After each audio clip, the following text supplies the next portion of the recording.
어느 가을날 저녁 1989년 10월 22일 많은 사람들의 삶을 바꾸어 놓은 사건이 발생했다. 제이콥은 동생 트레버와 친구 에런 라슨과 함께 자전거를 타고 24시간 편의점에서 돌아오는 중이었다. 갑자기 덤불에서 마스크를 쓴 낯선 사람이 나타났는데 그는 위험한 물건을 손에 들고 있었다. 그는 세 소년에게 바닥에 엎드리라고 명령했다. 낯선 사람은 각자의 나이를 물은 다음 제이콥을 제외한 모든 사람에게 뒤돌아보지 말고 떠나라고 지시했다. 그 이후로 제이콥은 다시 보이지 않았다. 이 이야기는 우리를 미네소타 주 스턴스 카운티에 위치한 세인트 조셉이라는 작은 마을로 이끌었다. 이곳에는 약 7,000명의 주민이 살고 있다. 여기에는 많은 젊은 전문가들이 정착했으며 세인트 베네딕트 대학, 직업공원, 자연보호구역이 있다. 이 장소는 자연을 사랑하는 사람들에게 이상적으로 보인다. 그러나 바로 이 조용한 구석에서 1989년 10월에 끔찍한 일이 일어났다. 제이콥은 1978년 2월 17일 미네소타 주의 작은 마을 롱프레리에서 태어났다. 그의 부모인 제리와 패티 웨터링은 그들의 첫 아이를 기쁘게 맞이했다. 시간이 지나면서 동생 트레버와 두 자매, 에이미와 카르멘이 가족에 합류했다.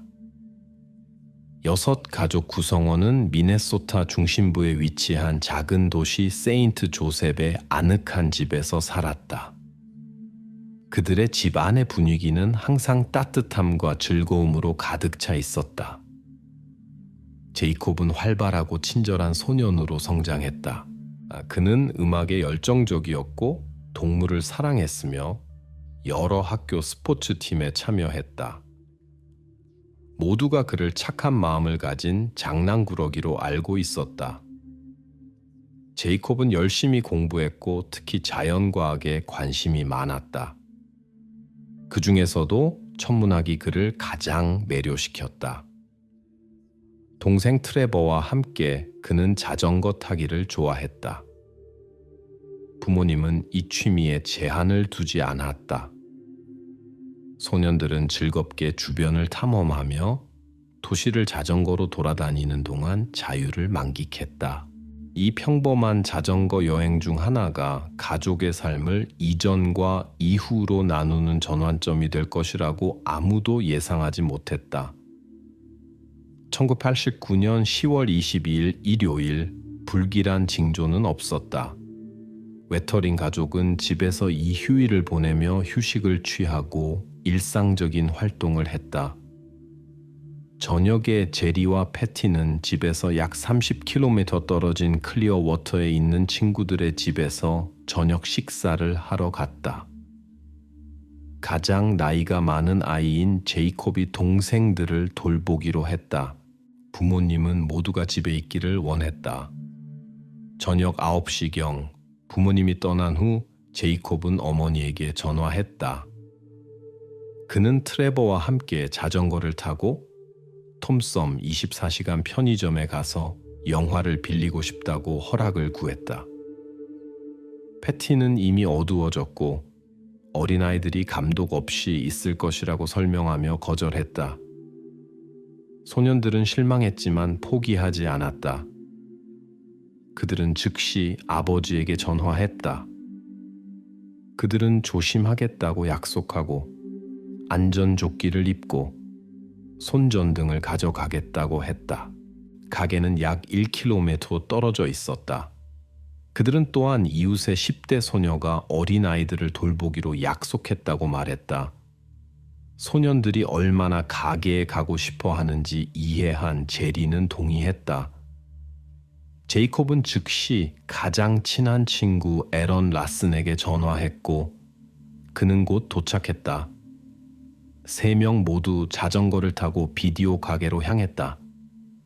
소년들은 무사히 비디오 가게에 도착했다. 몇 분 동안 선택한 후 액션 코미디 영화를 대여했다. 그런 다음 다시 자전거에 올라 집으로 향했다. 이미 어두워졌기 때문에 손전등으로 길을 비추며 천천히 탔다. 짧은 거리를 가다가 불쾌한 상황에 처했다. 마스크를 쓴 남자가 진입로에서 거리로 나와 그들의 길을 막았다. 그가 무기처럼 보이는 물건을 그들에게 겨누고 자전거에서 내리라고 요구하면서 상황이 악화되었다. 낯선 사람은 그들에게 자전거를 길게 세우고 거리에 눕도록 명령했다. 그런 다음 그는 각자의 나이를 물었다. 그중 한 명이 다른 사람들보다 어리다는 것을 알게 되자 그는 천천히 일어나 가장 가까운 숲으로 가라고 지시했다. 그는 소리를 내거나 뒤돌아보면 후회할 것이라고 경고했다. 겁에 질린 소년은 순순히 지시를 따랐다. 그 후 마스크를 쓴 남자는 남은 두 소년에게 돌아서서 그를 보라고 요구했다. 잠시 생각한 후 그는 그들 중 한 명에게 집중하는 것 같았다. 두 번째 소년에게 그는 일어나서 천천히 숲으로 가라고 명령했고 첫 번째 소년과 동일한 방식으로 위협했다. 그도 지시를 따랐다. 그는 천천히 일어나 거리에 남아있는 친구에게 마지막으로 한번 보고 그 다음 돌아서서 첫 번째 소년이 이전에 갔던 숲 방향으로 걸어갔다. 이것이 제이콥이 정상적인 환경에서 마지막으로 목격된 때였다. 트레버와 에런은 일어난 일로 크게 두려워했지만 그들의 친구가 훨씬 더 어려운 상황에 처해 있다는 것을 이해했다. 그들은 소녀들을 돌보던 이웃 딸이 있는 제이콥과 트레버의 집으로 서둘러 돌아갔다. 그녀는 소년들의 상태를 보고 즉시 상황의 심각성을 인식하고 아버지 머린 제이콥에게 전화했다. 머리는 즉시 와서 저녁 식사 중이던 패티와 제리에게 연락하고 경찰에게도 알렸다. 제이콥의 부모는 소식을 듣고 충격을 받아 빨리 집으로 돌아왔다. 곧 광범위한 수색이 시작되었다. 스턴스 카운티 보안관 사무실에 많은 관계자들이 현장에 도착했다. 그러나 수사 초기 단계에서 심각한 실수가 발생했다. 주변 주택의 모든 거주자들을 인터뷰하지 않았다. 이러한 경우 사건 발생 지역 주변의 모든 사람들과 처음 24시간 내에 대화하는 것이 매우 중요하다. 이는 사람들의 기억이 아직 생생하고 주변에 있던 사람들이 비정상적인 것을 발견했을 가능성이 더 높기 때문이다. 그러나 경찰관들은 상황을 빨리 해결할 수 있다는 확신이 너무 커서 철저한 수사에 필요한 모든 단계를 취하지 않았다. 법집행기관은 지상 및 항공수단을 사용하여 제이콥을 찾는 데 노력을 집중했다. 현장에서 그들은 제이콥이 사라진 장소 바로 근처에 살던 댄 라시어를 인터뷰했다. 댄은 한 가지 관찰을 공유했다. 그 운명의 밤에 그는 자신의 진입로로 들어와 잠시 후 멈춘 작은 자동차를 발견했다. 얼마 후 운전자는 갑자기 차를 돌려 같은 길로 돌아갔는데 아마도 도로가 막다른 길이라는 것을 깨닫고 그랬을 것이다. 수사관들은 이것이 사건과 관련이 있을 수 있다고 의심했다. 전문가들은 현장 근처에서 타이어 자국을 발견했고 이를 잠재적 증거로 등록했다. 현장과의 근접성 때문에 댄도 수사에 관심 있는 사람들 목록에 올랐다.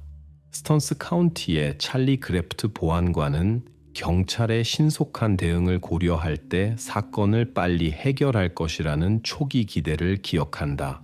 그의 의견으로는 이것이 용의자의 도주 가능성을 크게 제한했어야 했다. 그러나 추가 수사에서 보여진 바와 같이 이러한 기대는 시기상조였다. 수색의 첫 밤은 불충분한 시야 조건으로 인해 새벽 3시경에 종료되었다. 같은 날 아침 8시에 경찰관들은 제이콥 수색을 재개했다.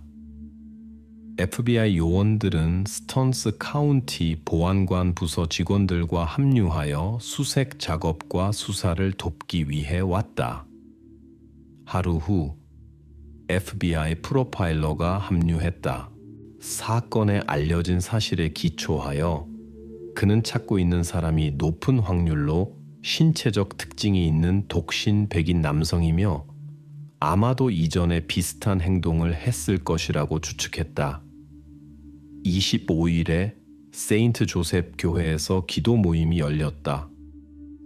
500명 이상의 사람들이 제이콥의 안전한 귀환을 위해 기도하기 위해 모였다. 다음 날 사건 소식이 전국에 방송되었고 미니애폴리스와 세인트폴의 사업가들은 소년의 안전한 귀환을 위해 10만 달러의 보상금을 내걸었다. 27일에 주 방위군 병사들이 주 순찰대와 함께 수색에 합류했다. 제이콥을 찾기 위해 그들은 2,000제곱킬로미터 지역을 수색했다. 이 수색 활동은 미국 역사상 가장 큰 규모 중 하나가 되었고 이 사건은 전국적으로 큰 언론 관심을 받았다. 사람들은 다양한 방식으로 제이콥의 가족에 대한 지지를 보여주었다. 많은 사람들이 희망과 수색 참여의 상징으로 옷에 흰색 띠를 달았다. 실종된 제이콥을 찾기 위해 사람들은 상점과 창문에 수천 개의 광고물을 걸었다. 심지어 피자 상자에도 전단지가 포함되었다. 미네소타 전역의 라디오 방송국들은 제이콥의 어머니 패티의 메시지와 함께 그의 가장 좋아하는 노래를 틀었다. 인터넷 시대 이전에 이것들은 이런 사건들을 보도하는 주요 방법이었다. 수백 명의 자원봉사자들이 수색을 돕기 위해 등록했다. 흔적을 찾기 위해 추적견이 사용되었다. 그러나 모든 노력은 실패로 끝났다. 첫 주가 끝날 무렵인 10월 29일, 100명 이상의 요원들과 다양한 기관의 관계자들이 이 사건에 투입되었다. 불행히도 어떤 단서도 발견되지 않았다. 많은 사람들이 너무 광범위하고 서두른 수색에 대해 법 집행 기관을 비판했다. 지역을 확장하기 전에 먼저 현장 주변의 작은 지역에 집중하고 모든 사람들을 철저히 인터뷰했어야 한다는 의견이 있었다.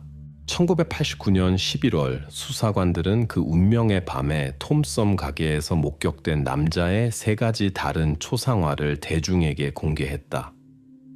목격자들은 이 남자가 고객들을 주에 깊게 관찰했다고 보고했다. 인물 묘사, 밝은 피부, 약 50세, 90kg 정도, 회색 머리.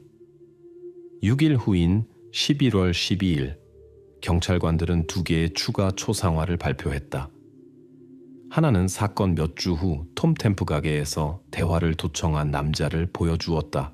다른 초상화는 미니애폴리스의 교회인 뉴 브라이튼에서 젊은 남자를 유인하려고 시도한 것으로 의심되는 사람을 묘사했다.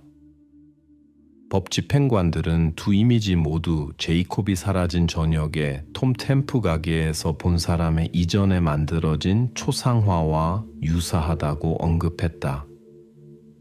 이 이미지들이 공개된 후 경찰은 많은 전화를 받았지만 어느 것도 결과로 이어지지 않았다. 11월 30일 가장 정확하다고 여겨지는 종합 초상화가 발표되었다. 이는 이전 3 이미지의 특징을 통합했다. 수사관들이 다시 한번 일련의 단서를 받았지만 어느 것도 구체적인 정보로 이어지지 않았다. 12월 13일 FBI 요원들은 1989년 1월 콜드 스프링에서 공격의 희생자가 된 자레드 샤이얼과 대화했다. 이웃 도시의 수사관들은 두 사건 모두 동일한 사람과 관련이 있을 수 있다고 의심했다. FBI는 자레드가 가해자의 초상화를 만드는데 도움을 줄 수 있도록 그와 만났다. 12월 16일 FBI 요원들은 세인트 조셉에서 약 48km 떨어진 페인스빌 출신의 가능한 용의자인 데니얼 제임스 하인리히를 신문했다. 이 지역에서는 제이콥과 자레드 사건 외에도 최근 몇 년 동안 젊은 남성들과 관련된 여러 사건이 있었다. FBI 요원들의 신문에서 하인리히는 제이콥과 자레드의 상황에 대해 아무것도 모른다고 말했다. 수사관들은 다시 한번 막다른 골목에 서서 어떻게 수사를 계속할지 고민했다. 한 달 후인 1990년 1월 12일 관심은 다시 하인리히에게 돌아갔다. 이번에는 그가 가능한 증거 분석을 위해 자신의 운동화와 샘플을 제공하는 데 동의했다. 3일 후 하인리히는 제이콥이 사라진 장소에서 발견된 자국과 비교하기 위해 그의 1982년식 파란색 포드 엑스포 해치백 타이어의 자국을 만드는 것을 허락했다. 다음 날 그가 1989년 3월까지 다른 차를 소유했다는 것이 밝혀졌다. 1989년식 머큐리 토페즈. 이는 만약 그가 자레드 사건에 관련되어 있다면 그가 이 차를 사용했어야 한다는 의미였다. 경찰은 머큐리 토페즈에 접근할 수 있게 되었다. 자레드가 이 차와 1년 전에 있었던 차의 유사성을 평가해 달라는 요청을 받았을 때 그는 10점 만점에 8점 또는 9점의 평가를 내렸다. 1월 24일 하인리히의 아파트가 수색되었다. 경찰 스캐너, 그것을 운반하기 위한 가방, 주파수 목록, 신발, 옷 등 다양한 물건들이 압수되었다. 이틀 후 하인리히는 신원 확인 절차를 위해 경찰에 소환되었다. 자레드는 6명의 백인 남성 앞에 섰다.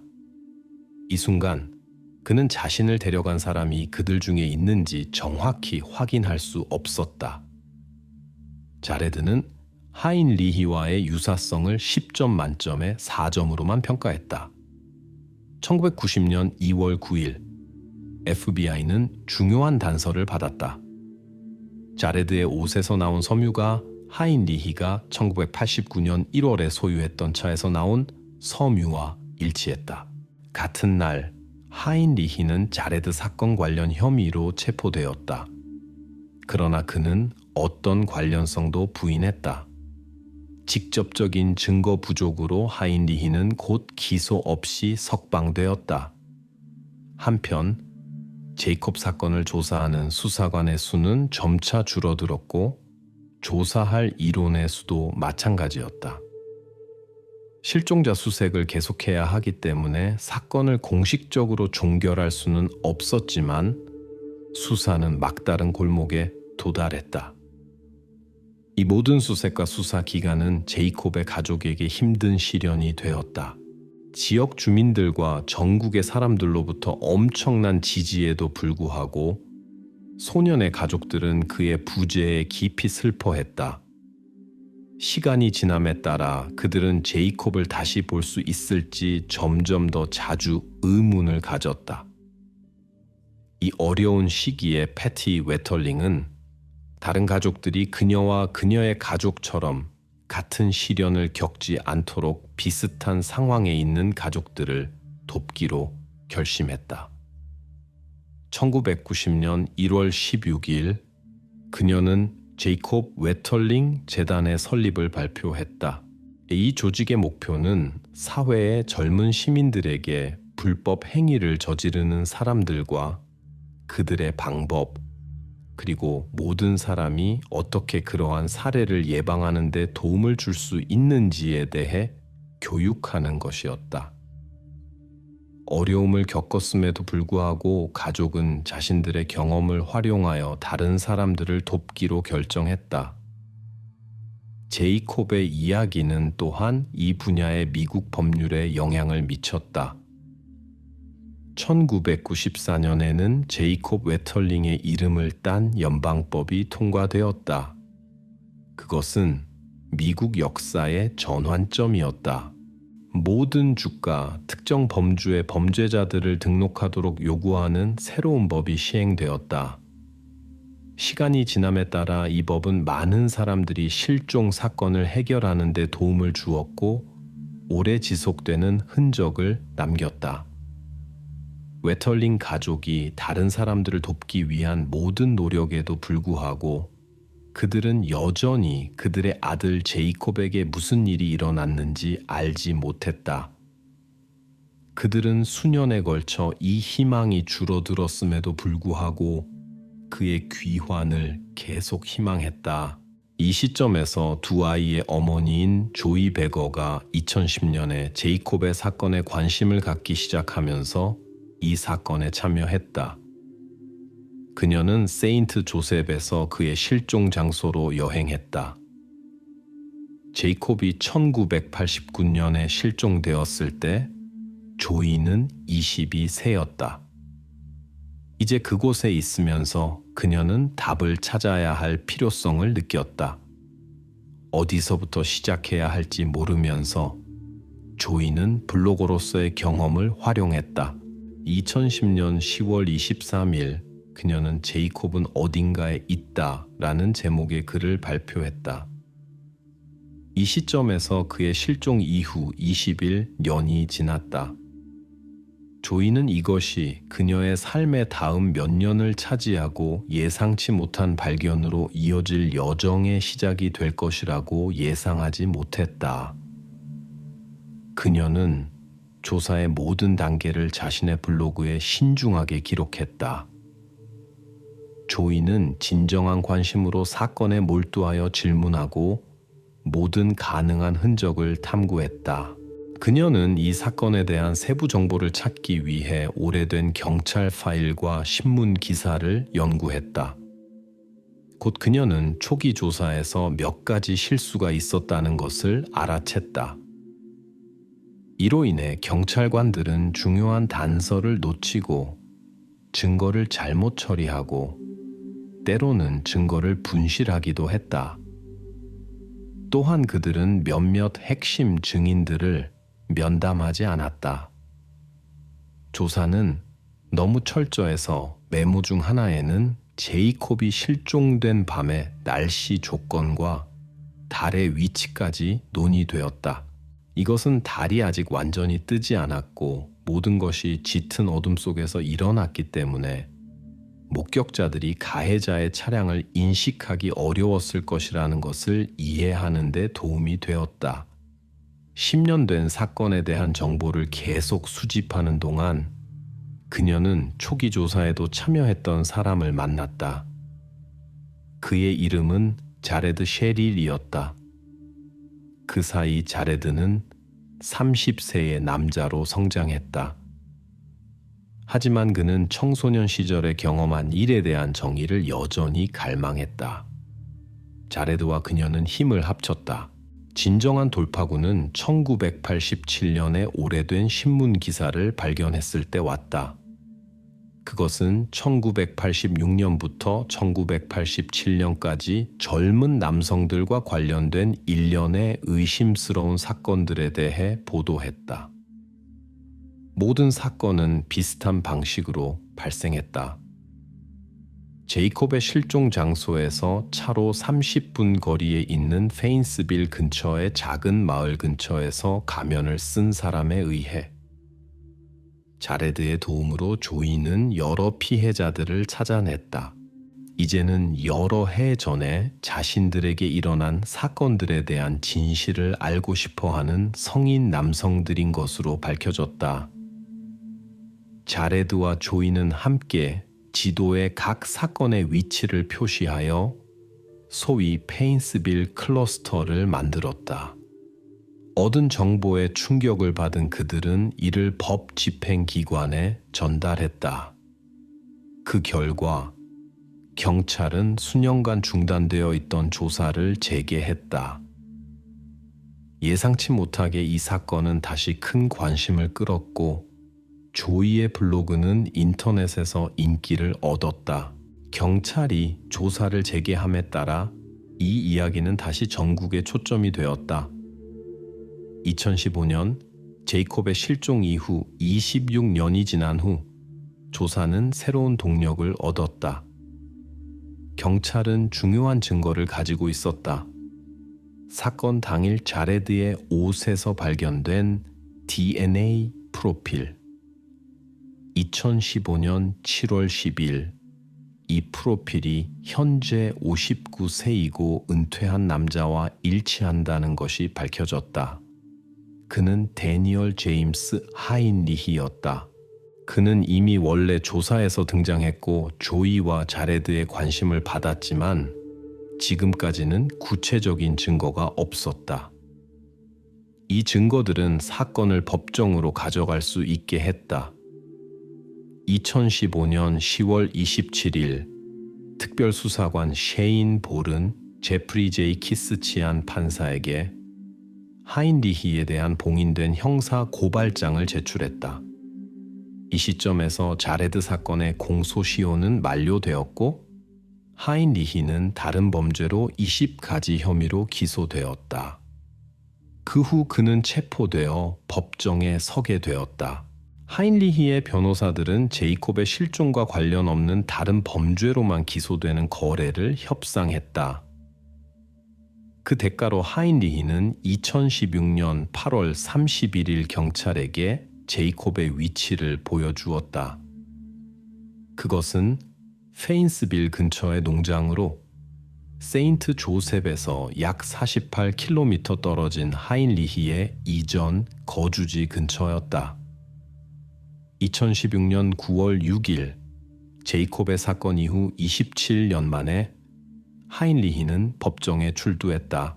그는 1989년 10월 22일에 제이콥을 납치한 후 부적절한 행동을 했다고 고백했다. 하인리히는 또한 같은 해 초 자레드 쉐이얼 사건에 자신의 관여를 인정했다. 그는 법정의 길을 운전하던 중 3명의 젊은 행인을 발견했다고 말했다. 그는 진입로로 들어가 그들이 지나갈 때까지 기다렸다. 그런 다음 제이콥을 데려가고 다른 2명에게는 도망가라고 명령했다. 그 후 그는 제이콥을 데리고 자신에게 친숙한 지역인 페인스빌로 운전했다. 거기서 하인리히가 법정에 보고한 슬픈 사건들이 일어났다. 그는 폰로드의 하수도 근처의 자갈 구덩이의 외딴 구석에 제이콥을 남겨두었다. 그런 다음 그는 집으로 돌아와 몇 시간을 기다렸다. 자정이 지난 후 그는 다시 그곳으로 운전하여 제이콥을 더 북쪽의 건설 현장으로 데려갔다. 거기서 그는 자신이 작동할 수 있는 굴착기를 발견했다. 그것의 도움으로 그는 장소를 준비하고 거기에 제이콥을 조심스럽게 두었다. 약 1년 후 그는 돌아와 그 장소가 부분적으로 방해를 받았다는 것을 알아차렸다. 제이콥의 빨간 티셔츠가 보였다. 그것은 그를 불안하게 했다. 그는 수집할 수 있는 모든 것을 고속도로를 통해 펜스빌의 농장으로 가져가서 거기에 모든 것을 다시 조심스럽게 배치하기로 결정했다. 2017년 1월 법원은 그의 행위에 대해 그에게 20년의 자유 박탈형을 선고했다. 제이콥을 찾고 범인의 자백으로 미국 역사상 가장 심각한 사건 중 하나에 대한 수년간의 조사가 끝났다. 사건이 마무리된 후 웨털링 가족은 미네소타 컬리지 빌스턴스 카운티의 세인트 존스 수도원 친구들 묘지에서 제이콥을 위한 존엄한 이별식을 할 수 있었다. 조사를 돕기 위해 노력한 조이 베이커는 웨털링 가족의 가까운 친구가 되었다. 그녀는 이 사건에 참여했을 때 인정이나 명성을 추구한 적이 없다고 강조했다. 그녀는 단지 어려운 시기에 다른 어머니를 지원하고 싶었던 한 어머니였다. 패티와 조이는 더 가까워져 친애하는 제이콥, 한 어머니의 여정이라는 제목의 그들의 이야기에 대한 책을 함께 썼다. 패티는 청소년 보호에 대한 그녀의 헌신과 연방법 통과를 돕는 일로 알려지게 되었다. 제이콥의 가족들은 그의 운명에 대한 최종 소식을 받았을 때 깊은 충격을 받았다. 패티는 제이콥이 마지막 나날과 시간에 겪어야 했던 일을 이해하는 것이 견딜 수 없이 어렵다고 인정한다. 그녀는 최종 확인이 올 때까지 제이콥이 그녀에게 항상 살아 있었다고 말한다. 그리고 비록 그들이 이제 그들의 사랑하는 아들이 더 이상 없다는 것을 확실히 알지만 그의 유산은 설립된 재단과 그의 이름으로 통과된 연방법을 통해 계속 살아간다. 재단은 하인리히와 같은 사람들이 그들의 행동에 대해 책임을 지도록 한다.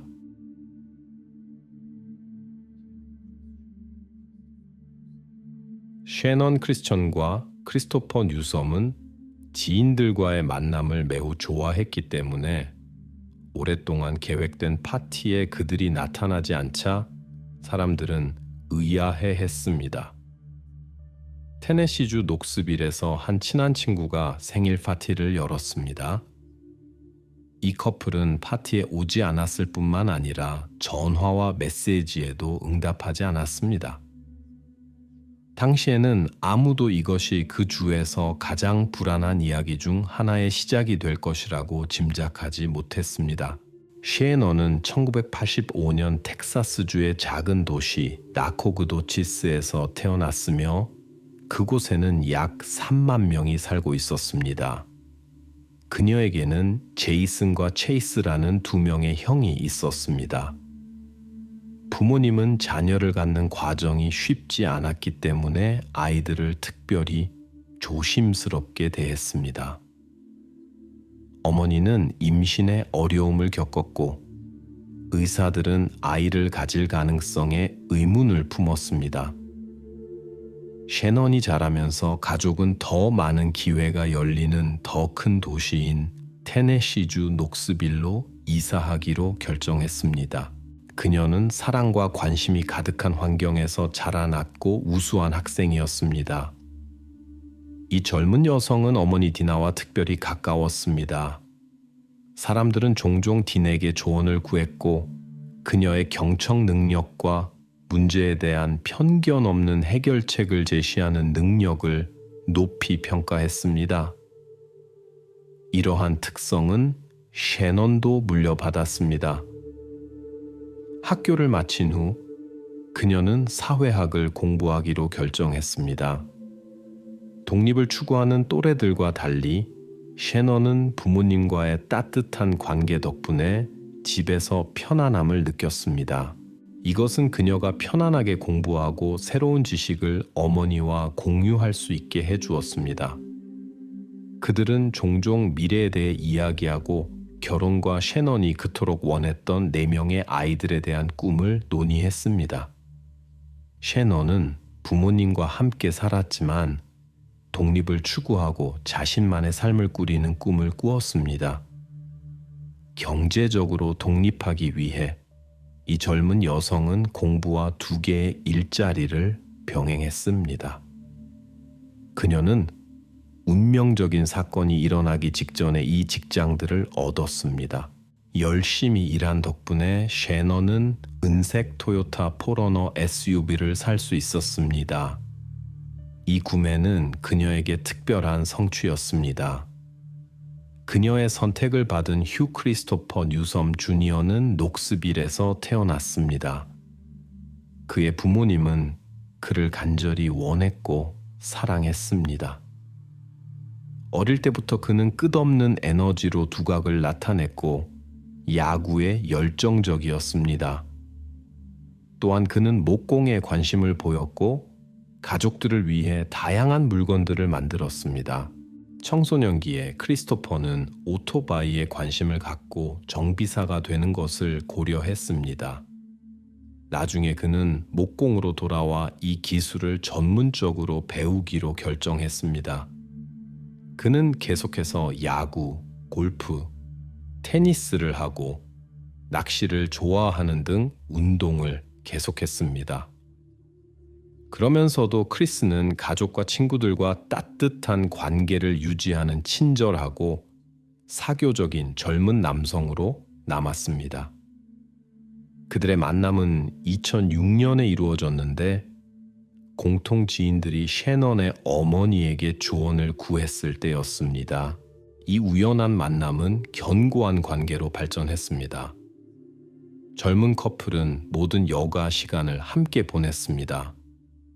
가족과 친구들은 이 커플의 밝은 미래를 확신했고 곧 결혼할 것으로 기대했습니다. 어느 누구도 이 젊은이들을 기다리고 있는 운명을 짐작할 수 없었습니다. 2007년 1월 6일 저녁, 크리스와 셰넌은 함께 저녁 식사를 계획했고 그 후 공통 친구의 생일 파티에 참석할 예정이었습니다. 낮에 셰넌은 데이트 준비를 위해 친구의 집에 갔고 다른 사람들은 파티 준비로 바빴습니다. 그녀는 물건을 가방에 챙긴 후 워싱턴 리지 아파트로 향했고 주차장에 차를 남겨두었습니다. 저녁 8시쯤 셰넌은 주차장에서 남자친구를 기다리며 함께 저녁 식사를 하러 갈 준비를 했습니다. 크리스는 친구를 태워다 주느라 늦었고 이것이 젊은 여성을 약간 짜증나게 했습니다. 만났을 때 약간의 다툼이 있었지만 포옹 후 모든 것이 해결되었습니다. 그러나 그들은 목적지에 도달하지 못했고 커플은 그저 사라졌습니다. 1월 7일 이른 아침, 셰넌의 어머니는 불안한 느낌으로 잠에서 깨어났습니다. 딸의 방을 확인했을 때 그녀는 딸이 집에 돌아오지 않았다는 것을 알았습니다. 그녀의 위치에 대한 단서가 없었습니다. 디나는 여러 번 셰넌에게 전화를 시도했지만 모든 전화는 음성 메일로 갔습니다. 여성은 전날 밤에 걸려온 알 수 없는 번호의 부재중 전화를 몇 통 발견했습니다. 그중 하나에 회신했을 때 그녀는 딸의 친구의 목소리를 들었고 이는 그녀의 걱정을 더욱 증폭시켰습니다. 젊은 남성은 셰넌을 찾기 위해 딘에게 연락하려 했다고 설명했습니다. 셰넌과 남자친구 크리스 둘 다 파티에 나타나지 않았다는 것이 밝혀졌습니다. 이는 그렇게 신뢰할 수 있는 커플에게는 매우 이례적인 일이었습니다. 참석하기로 약속한 행사에 빠지는 것은 아무도 전화로 그들에게 연락할 수 없었습니다. 젊은이들의 지인들이 걱정하기 시작했고 셰넌의 친구들은 밤 11시쯤 몇 시간 전에 그녀와 헤어졌던 장소로 돌아갔습니다. 주차장에서 그들은 크리스의 픽업 트럭을 보았지만 셰넌의 차와 둘 다 근처, 어디에서도 찾을 수 없었습니다. 나중에 디나의 상사가 전화했습니다. 그는 셰넌이 출근하지 않았다고 말했고 걱정스럽게 이유를 알아내려고 했습니다. 이 순간 디나의 걱정은 진정한 공포로 변했습니다.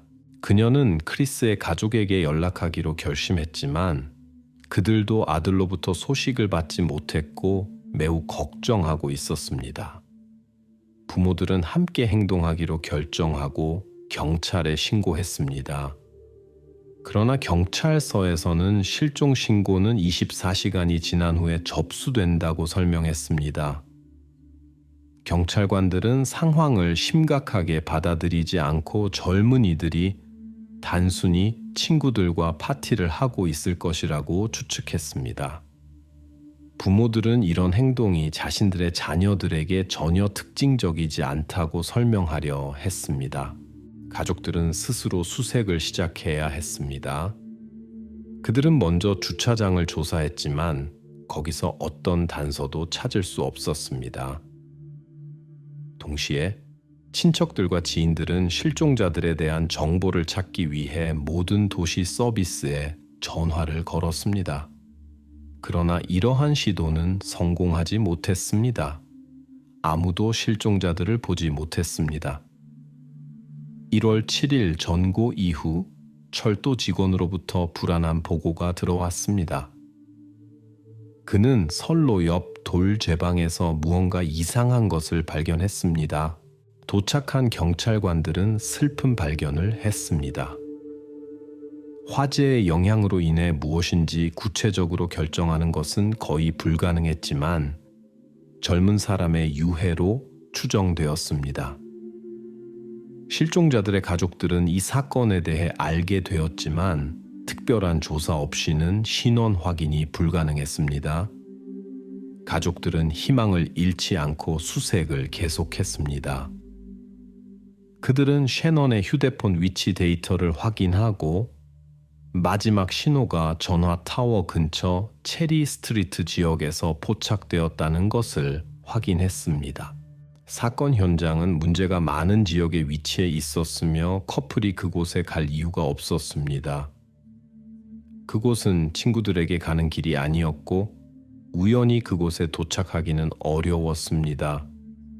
약 10km를 운전해야 했습니다. 이는 추측으로 이어졌습니다.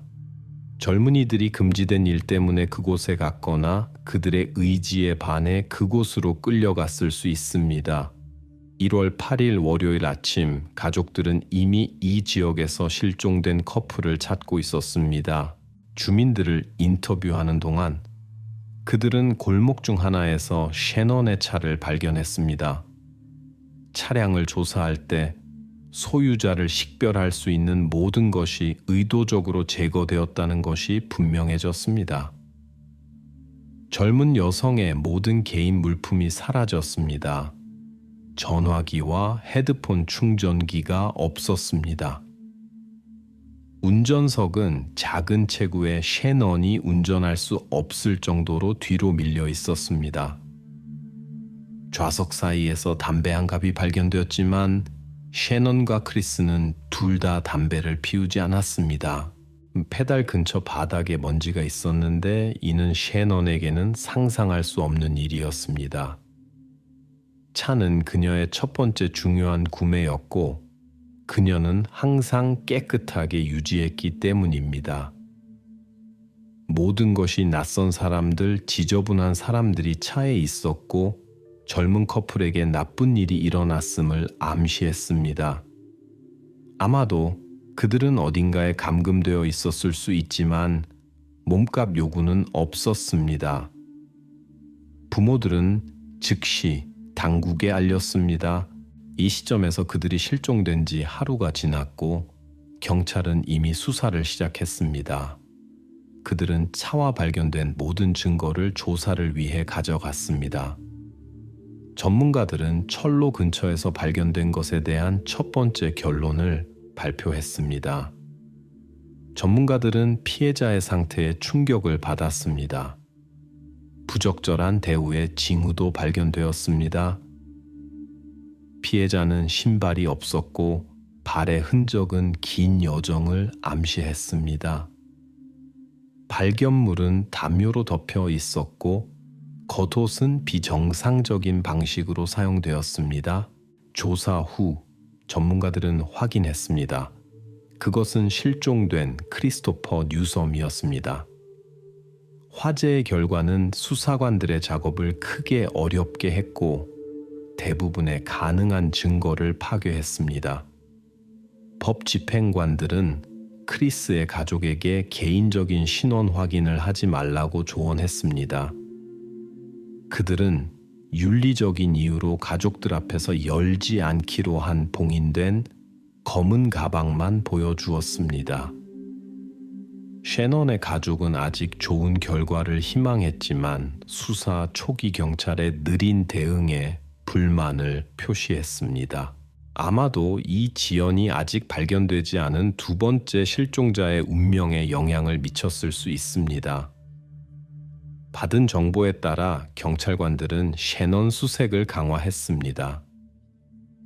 셰넌의 가족이 이미 차를 조사했었지만 이것이 증거 수집을 어렵게 했을 수 있음에도 불구하고 경찰관들은 중요한 세부 정보를 찾을 수 있었습니다. 주소가 적힌 봉투, 쉰맨 스트리트 23116번지. 분명히 범인들이 실수로 남겨둔 것이었습니다. 그 집은 실종자들과 마지막 만남이 있었던 곳에서 10km 떨어져 있었고 차가 발견된 골목에서 2블록 떨어져 있었습니다. 봉투에서 지문이 발견되었습니다. 데이터베이스 확인 결과 그것은 가중된 자동차 절도로 5년 복역 후 최근에 석방된 르마레쿠스 데이비슨의 것으로 판명되었습니다. 그는 즉시 크리스와 셰넌 실종 사건의 주요 용의자가 되었습니다. 경찰은 1월 9일 밤 용의자의 집에 도착했습니다. 그는 산업지역에 있는 오래된 아파트를 임대했으며 그곳에는 주택이 거의 없었습니다. 노크에 아무도 응답하지 않았지만 경찰관들은 실종자들이 내부에 있을 수 있다고 생각할 이유가 있어 건물에 들어갔습니다. 집을 수색하는 동안 경찰관들은 실종자들의 물품을 발견했습니다. 셰넌의 헤드폰, 크리스의 신발과 야구 모자. 이는 그들이 올바른 길을 따라가고 있다는 것을 확인시켜 주었습니다. 부엌에서 그들은 더러운 시트로 덮인 큰 쓰레기통을 발견했고 그 아래에는 부피가 큰 가방이 있었습니다. 그 안에서 수사관들은 즉시 셰넌의 부모에게 슬픈 소식을 전하게 된 것을 발견했습니다. 전문가들은 불로 숨기려 했던 크리스의 흔적과 달리 셰넌의 경우 범인이 흔적을 지울 시간이 없었다고 판단했습니다. 전문가들은 그들이 본 것에 충격을 받았습니다. 셰넌은 언더셔츠만 입고 있었고 다양한 부상이 발견되었습니다. 범죄 기술자들은 범인의 생물학적 흔적, DNA와 지문을 발견했습니다. 일부는 쓰레기통과 채 있던 가방의 흔적과 일치했습니다. 그 주인은 르마리쿠스 데이비슨이었습니다. 집에서는 크리스를 쏜 무기의 탄약도 발견되었습니다. 그러나 용의자 자신은 현장에 없었습니다. 집은 비어 있었습니다. 체포의 불가피성을 깨달은 용의자는 도주했습니다. 그는 즉시 수배되었고 경찰은 집중적인 수색을 시작했습니다. 그러나 수사관들은 아직 여러 사람이 사건에 관련되어 있다는 것을 알지 못했습니다. 르마리쿠스의 전화를 조사하는 동안 경찰은 에릭 보이드라는 사람에게 자주 전화를 건 것을 발견했습니다. 그는 빠르게 발견되었고 순찰 경찰관들이 그의 차를 세웠습니다. 데이비슨의 위치에 대한 직접적인 질문에 에릭은 처음에는 회피했지만 압력을 받자 공범을 배신했습니다. 그는 다른 사람의 행동에 대해 책임지고 싶지 않다고 강조하며 주요 용의자가 젊은 커플이 실종된 날 그들이 비운 건물에 숨어 있다고 말했습니다. 에릭은 경찰관들을 용의자의 아파트 근처에 있는 빈 집으로 안내했습니다. 내부에서 그들은 흩어진 쓰레기 봉투, 음식 찌꺼기, 옷, 전화기, 무기, 쌍안경을 발견했습니다. 이 혼돈 속에서 르마리쿠스 데이비슨 자신이 있었습니다. 그는 체포되어 경찰서로 옮겨졌습니다. 주목할 점은 그가 크리스의 신발을 신고 있었다는 것입니다. 신문 중에 범인은 자신이 무죄라고 주장하려고 했고 모순되는 여러 버전의 사건을 이야기했습니다. 그중 하나에 따르면 크리스와 셰넌이 스스로 그에게 왔지만 그 후 그의 지인들이 나타났습니다. 데이비스는 수적 우세 때문에 개입하지 않았다고 주장했습니다. 대신 그는 상황이 진정될 때까지 인근 지역에서 심부름을 하기 위해 셰넌의 차를 빌렸다고 주장했습니다. 운전 후 그는 차를 골목에 남겨두었습니다. 그의 말에 따르면 셰넌이 도움을 요청했지만 돌아온 후에도 개입하지 않았다고 합니다. 르마리쿠스는 셰넌의 남자친구와 관련된 사건에 자신이 관여했다는 것을 부인했고, 나중 조사에서 다른 결과가 나왔음에도 불구하고 그 젊은 여성과 접촉한 적이 없다고 주장했습니다. 이 사건에는 다른 두 사람도 연루되어 있었습니다. 용의자의 가장 친한 친구인 조지 토마스와 그의 의붓 형제인 레탈비스 코빈스. 그들은 1월 11일에 공범으로 체포되었지만 관련자 명단은 더 길었습니다. 에릭 보이드도 이 사건에 연루되어 있었으며 르마리쿠스의 위치를 알려주었습니다. 나중에는 그들의 지인인 바네사 콜먼의 관여도 밝혀졌습니다. 모든 체포된 자들은 그날 밤 사건에 대한 정보를 공유했으며 자신의 역할을 최소화하고 다른 사람들에게 책임을 전가하려고 했습니다. 르마리쿠스가 조직자였다는 것이 밝혀졌습니다. 그날 저녁 그는 특정 화물을 운송하기 위한 차량이 급하게 필요했습니다. 우연히 그는 파트너와 함께 주차장에서 남자친구와 함께 있던 셰넌을 만났습니다. 단순한 자동차 절도 대신 그들은 모든 목격자를 제거하기로 결정했습니다. 폭력을 위협하며 그들은 커플을 지도자의 집으로 데려갔습니다. 레탈비스는 피해자들과의 접촉을 부인했지만 DNA 분석은 그 반대를 증명했습니다. 그룹의 지도자도 같은 일을 여러 번 저질렀습니다. 바네사는 자신이 포로의 위치에 있었다고 주장했습니다. 그녀의 말에 따르면 그녀는 자신의 안전에 대한 두려움 때문에 자신의 의지에 반하여 행동했습니다. 모든 관련자들에 대한 긴 조사와 신문 후 당국은 사건의 전체 그림을 재구성했습니다. 모든 것은 셰넌과 크리스가 붙잡힌 직후 차 안에 감금되면서 시작되었습니다. 그들은 뒷좌석에 던져졌고 그룹 지도자의 집으로 끌려갔습니다. 조사 결과 범인들이 커플을 그들의 의지에 반하여 감금했다는 것이 밝혀졌습니다. 크리스는 다음 날 아침 철도 선로로 끌려갔고 그곳에서 피할 수 없는 일이 일어났습니다. 범인들은 자신들의 행동 흔적을 지우려고 시도했습니다. 셰넌은 이틀 더 감금 상태로 있었습니다. 이 기간 동안 그녀는 매우 부적절하게 대우받았습니다. 범인들은 가정용 화학물질 사용을 포함하여 자신들의 흔적을 지우기 위해 다양한 방법을 사용했습니다. 전문가들은 셰넌과 관련된 사건의 정확한 기간을 결정할 수 없었지만 가해진 부상의 극도로 심각한 성격을 기록했습니다.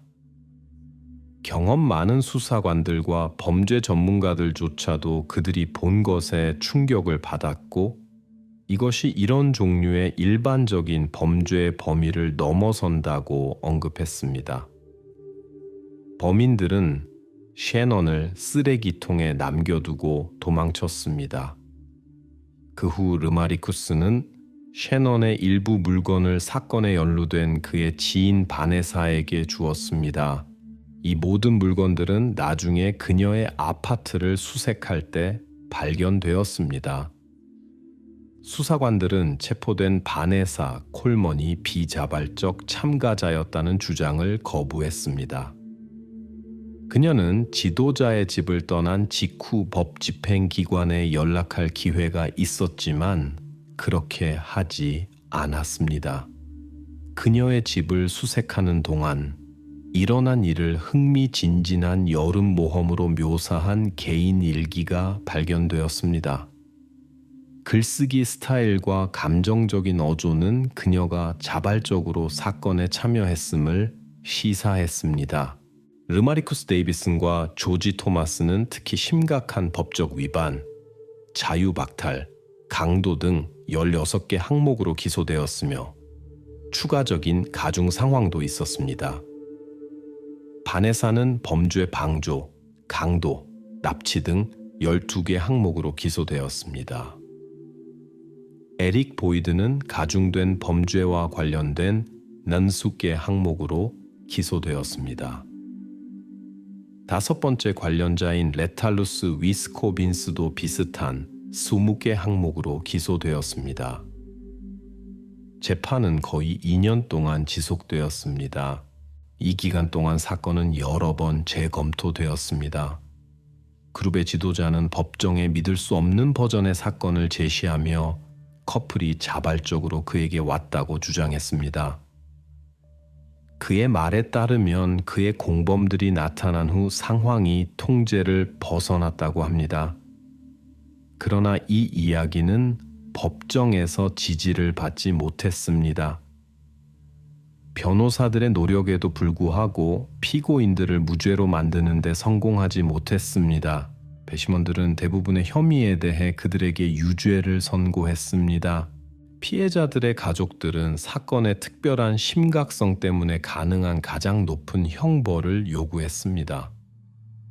르마리쿠스 데이비스는 최고형을 선고받았고 추가로 80년의 징역형을 받았습니다. 에릭 보이드, 조지 토마스, 레탈로스 위스코빈스는 가석방 가능성 없는 종신형을 선고받았습니다. 2010년에 바네사에 대한 가장 심각한 혐의는 기각되었지만 그녀는 나머지 범죄에 대해 53년을 선고받았습니다. 모든 유죄 판결을 받은 사람들이 항소를 시도했을 때 예상치 못한 전환이 일어났습니다. 2011년 1월 바움가트너 판사는 금지된 물질에 대한 의존성을 인정한 후 사임했습니다. 이로 인해 그의 모든 결정이 의문시되었습니다. 주 대법원은 DNA 증거가 있는 데이비슨과 코빈스에 대한 판결을 확정했지만 나머지 사건들은 재심리를 위해 반송되었습니다. 결과적으로 바네사의 형량은 35년으로 줄어들었습니다. 조지 토마스는 수사에 협조한 덕분에 51년 후 조기 석방을 신청할 수 있는 가능성을 얻었습니다. 바네사와 토마스의 후속 항소는 기각되었습니다. 2019년에 에릭 보이트는 다시 재판을 받았고 36개의 새로운 혐의에 대해 유죄를 인정했습니다. 이러한 사건의 대부분은 그의 공범인 조지 토마스의 증언으로 확인되었습니다. 법원은 에릭에게 조기 석방 가능성 없는 2번의 종신형과 추가로 90년의 징역을 선고했습니다. 바네사는 2014년에 7년의 수감 후 가석방 신청을 할 수 있는 기회를 얻었지만 위원회는 그녀의 요청을 거부했습니다. 그녀가 받은 마지막 거부는 2020년이었으며 그녀의 사건에 대한 다음 검토는 2030년 이전에는 없을 것으로 결정되었습니다. 2008년에 셰넌과 크리스에게 이러한 비극적인 사건이 일어났던 건물은 철거되었습니다. 그 자리에는 현재 그들을 기리는 기념비가 있습니다.